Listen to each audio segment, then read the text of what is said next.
തൊട്ടും വേടനോ ഈ മട്ടാഞ്ചേരി മാഫിയയിലെ പലരും വലിയ വരേണ്യ ഇതിൽ നിന്ന് വന്നവരല്ല, പല സിനിമാക്കാരും വന്നവരുമല്ല.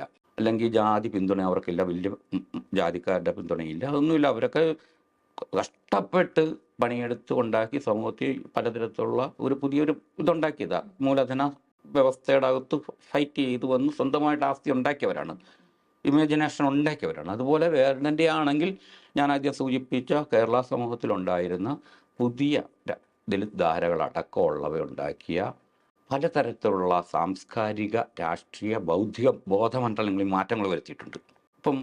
ഞാനിപ്പം പോയത് കെ കൊച്ചിൻ്റെ ഒരു അനുസ്മരണമാണെന്ന് പറയുന്നുണ്ടല്ലോ. അപ്പോൾ അത് എത്രയോ വിപുലമായിട്ടാണ് നടത്തുന്നത്. പണ്ടാണ് കേരളത്തിൽ അത് നടക്കില്ല.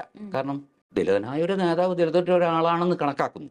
മറിച്ച് ഇന്ന് ഭരണഘടന പണ്ട് അംബേദ്കറെ പറ്റി നമ്മുടെ ഒരു കാഴ്ചപ്പാട് അധസ്ഥിത നേതാവായിരുന്നു എന്നുള്ളതാണ്, അല്ല ഒരു ദലിത് നേതാവ്. ഇന്ന് അത് മാത്രമല്ല, ഇന്ത്യൻ ജനാധിപത്യത്തെ തന്നെ പുനർനിർമ്മിച്ചതും ജനാധിപത്യത്തിൻ്റെ ശക്തി കൊടുത്തതും ഇന്നും അതിൻ്റെ അളവ് അധികം പോകാതെ നിൽക്കുന്നതിന് കാരണം അദ്ദേഹത്തിൻ്റെ എന്നുള്ള കാഴ്ചപ്പാടിലേക്ക് നമ്മൾ വികസിച്ച പോലെ തന്നെ കേരളത്തിൽ ഒരു 10, 40, 30 വർഷമായിട്ടുണ്ടായിരുന്ന ദലിത് വ്യവഹാരം എന്ന് പറഞ്ഞ് പലരും പറയുന്ന ജാതിയിൽ നിന്ന് വന്നതല്ല, അതൊരു പുതിയ രീതിയിലുള്ള ഒരു ലോകവീക്ഷണമാണ്.